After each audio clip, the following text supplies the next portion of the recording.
All right, let's switch gears now to another focal point. The Infrastructure Concession Regulatory Commission, ICRC, is planning to gazette 53 eligible and bankable public-private partnership projects valued at $22 billion in 2022. Acting Director General, Chief Executive Officer, ICRC, Michael Ohiani, disclosed this during the Africa Public-Private Partnership Network Investment Summit 2022 held in Abuja on Monday.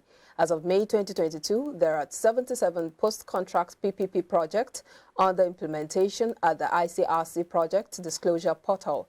And our focus this morning is on assessing the ICRC's $22 billion project plan in 2022 towards infrastructure development. For further analysis on this, Ariyo Oladeyinde, public and business analyst, joins us now via the telephone. Joins us via Zoom, rather. Thank you so much for joining us, Mr. Oladeyinde. Good morning. Thank you for having me. Good morning to you.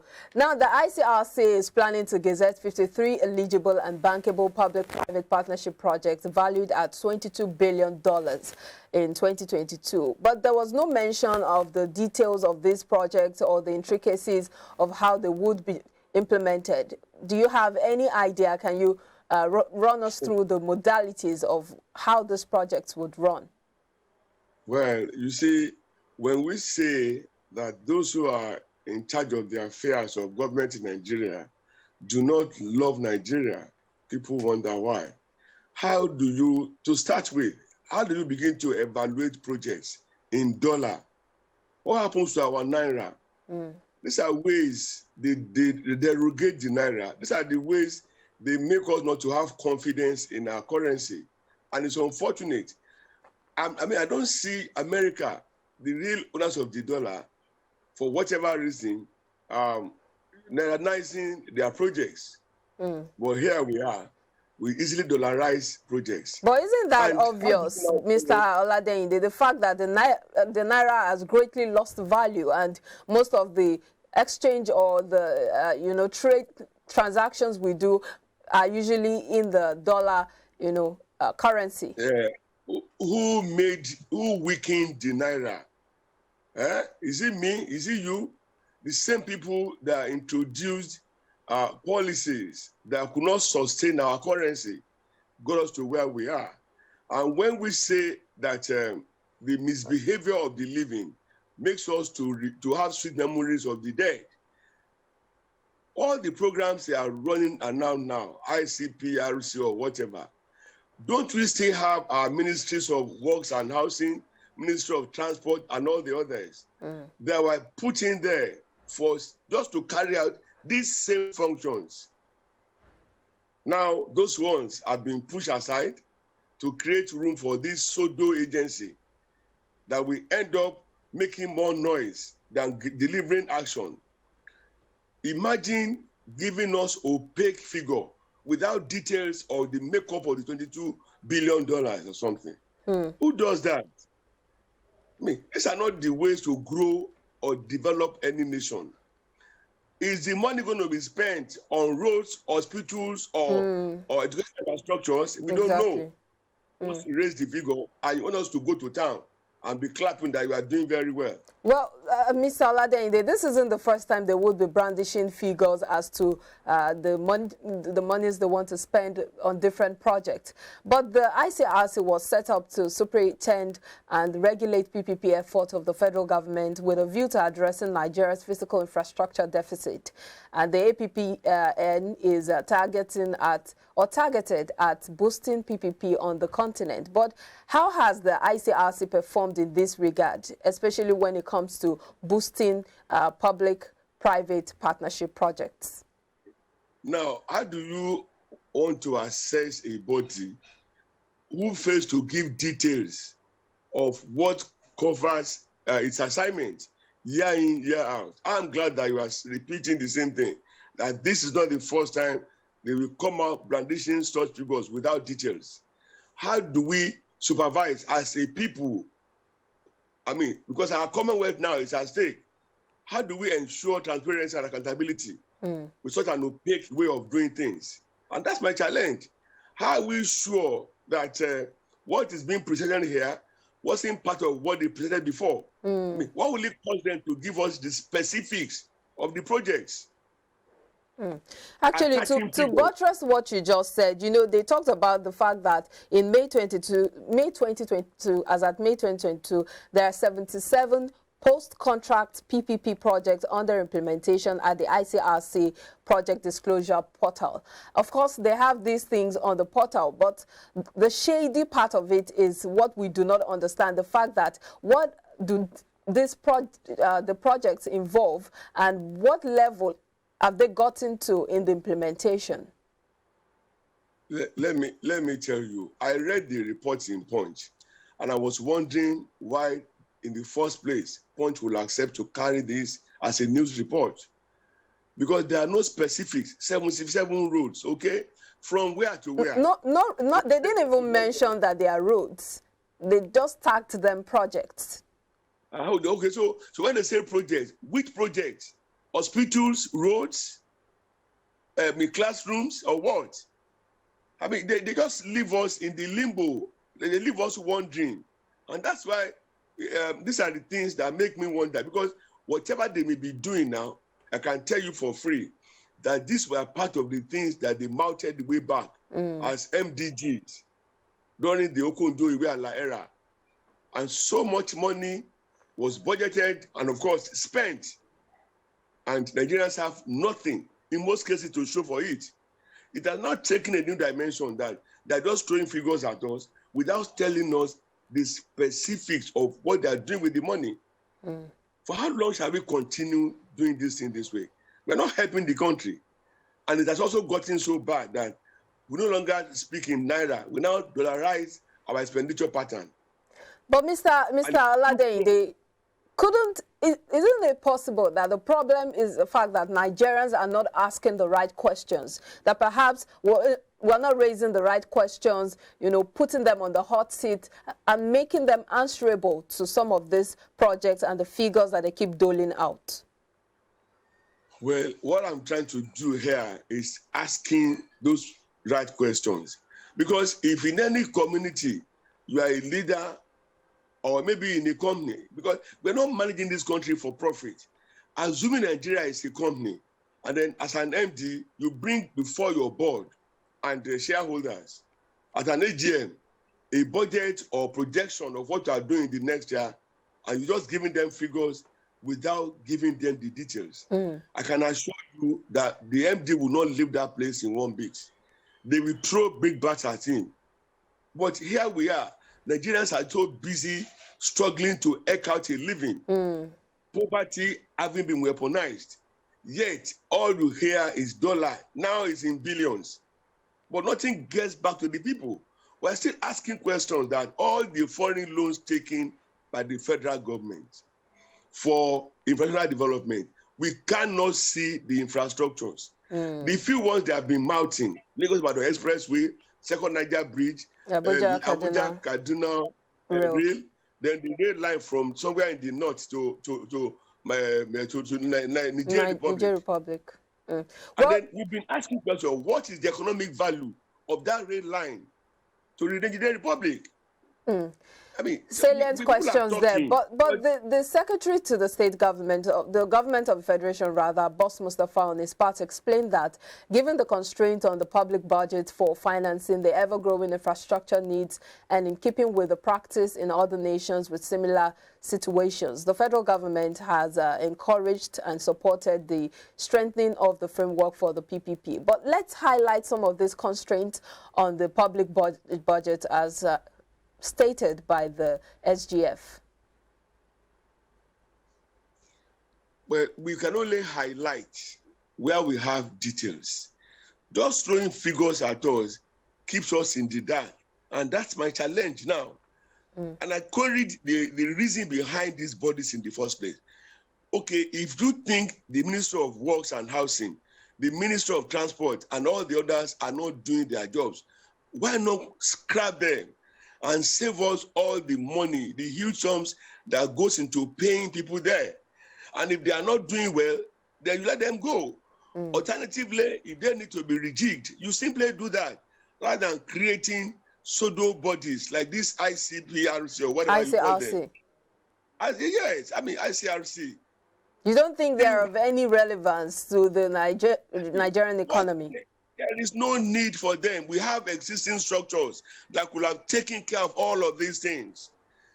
I mean, this is political job for the boys. At the end of the day, we can look back at these things and there will be nothing or little that is next to nothing to show for all the huge sums. Yet the economy is crawling. The naira is crumbling against the dollar and other global currencies. I mean, why do we want to continue to mismanage our resources and expect things to get? All right, we're still speaking with Mr. Ariola Deinde, talking about the current financial situation in the country as regards the PPP, Public-Private Partnership Project, and some of the issues surrounding that. He has talked about the extreme dollarization of the economy when it comes to exchange rates and foreign transactions. Thank you for joining us, Mr. Oladeinde. My pleasure. Yes. I mean, if we're even talking about public-private partnerships and all of that, we must also look inwards and see, is Nigeria a viable country for investors to want to put their money in? Look at the state of insecurity in the country. Some of these issues are yet to be addressed. Yes, we keep talking about public-private partnership in the country. What are your thoughts on this, Mr. Ario? Before, the words was foreign direct investments. Now they are saying public-private partnership. How many of such have we had that yielded any positive or significant results to the people? We should stop deceiving, the government should stop deceiving the people and come clean. The environment here is so unsafe, it's so tight, so violent and so volatile that no foreign company or individual that wants to invest will start thinking of coming to Nigeria as a destination for investment. We need to, first of all, make our environment safe, reduce the level of insecurity and violence, confront banditry, kidnapping, and terrorism. That's when we can begin to talk of inviting people to come and invest in our climate. As it is, I'm not sure if anybody or any country or organization that know what they are doing, we want to come here and invest. And that's my problem. So you apparently see this as a means of sharing in the national cake and not some, active motion put in place to boost, projects and infrastructure in the country. I am telling you, as we are talking today, you cannot go to Abeokuta. Lagos to Abeokuta should be less than 1 hour. If you try driving your car on Lagos Abeokuta road, which is a federal road, I bet you by the time you come back, you will need to go and buy new trucks for your car, new tires, and of course, you, the driver, will be sick for applying that road. So now, which are the roads that money is being spent on? The road that leads from Ibadan to Ife and other ends, they are all in terrible states. Yet, we are talking of spending billions of dollars on infrastructure. But sorry to interrupt, Mr. Oladeinde. Private schools from primary to secondary to university. This government have to source for funds. Why? No attention is given to the private, the government owned. ASU has been home for almost 5 months now. Why can't they easily attend to ASU as against giving this opaque, unclear figure for development that we cannot see, that we don't even know, and we don't know what it entails? I was going to say that the government of President Muhammad Buhari has prided itself on the building of infrastructure in the country, and a lot of support goes into that. The fact that you talk about the Abuja-Kaduna rail line and the Lagos-Ibadan expressway, which of course has been on for years, even before this government. But the current financial situation of Nigeria, occasioned by the global COVID-19 pandemic and dwindling revenue, have made this shift to PPPs more compelling than ever before. But aside the infrastructure development through PPPs, what are the other options that the nation has for boosting revenue and financing these government projects? let the government continue to tell us tales by the moonlight. We, the people, will know the truth. And one day, the truth will prevail. At the beginning of the administration, we were promised a refinery every year with the thinking that by this time, 7 years down the line, we will have had 7 new refineries, which will have expanded the petrochemical industry, offer more employment to people, and of course, we will have stopped importing petroleum products. If money were to have been borrowed specifically for this assignment, I can assure you that we probably will have Naira at 1-to-1 against the dollar. But what do we have? We still keep exporting our crude oil and importing finished products at prices dictated by the global market. Okay, Mr. Oladeyinde, they're talking to us about how the economy is totally dependent. Where in the world that people develop under such structure, the earlier the truth is told, the better for every one of us. That these things are not right. It's never too late for them. They can't be waiting for Dangote refinery. No, it's not right. If the ones we have that were sold before they came in, they retrieved them, and nothing has been done to improve them. What do you have? We've been spending billions annually to pay staff who are not doing anything. And yet, saying that economy is not growing. How will it grow? We are still wasting resources, and that's the problem. All right, in wrapping up, what are your thoughts, your final thoughts on this issue, especially considering the fact that to boost infrastructure, we cannot really boast of revenue or monies to, put into that sector. Even the Vice President, Yemi Osinbajo, in 2021 had cited statistics from the Nigerian Integrated Infrastructure Master Plan, NIIMP, and Economic Recovery and Growth Plan 2017 to 2020, emphasizing that Nigeria would require $2.3 trillion over the next 30 years to breach the infrastructure gap. Apparently, the budgetary allocation for capital expenditure cannot cover this. How do you suppose the government goes about covering for this or closing this gap?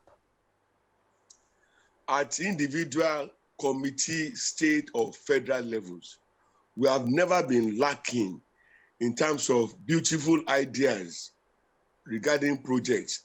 But the problem has always been implementation. And because of the successive failure of implementation, things have remained stagnant. Imagine now saying that we need some trillion, the number of dollars in over 30-year period. How well have we done with our annual budget to now be thinking of 30 years? How well we have different plans, different Marshall plans that they have put together since independence, especially since the new democracy, democratic experience in 1999. How many of them have delivered value to the people?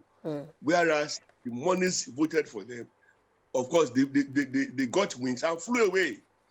We need to go back to accountability. We need to go back to operating a non-corruptive government and then begin to deliver value, democratic dividends now to the people. All right. All of this drama, because that's what for me they are, will not lead us anywhere. All right. We'll peg it there. Thank you. Theories are not what we need. We need real affirmative action. And that's my position. All right. Thank you so much for your thoughts on the show this morning, Mr. Ariyo Oladeyinde, business analyst. Thank you for being a part of Business Breakfast this morning. Thank you for having me.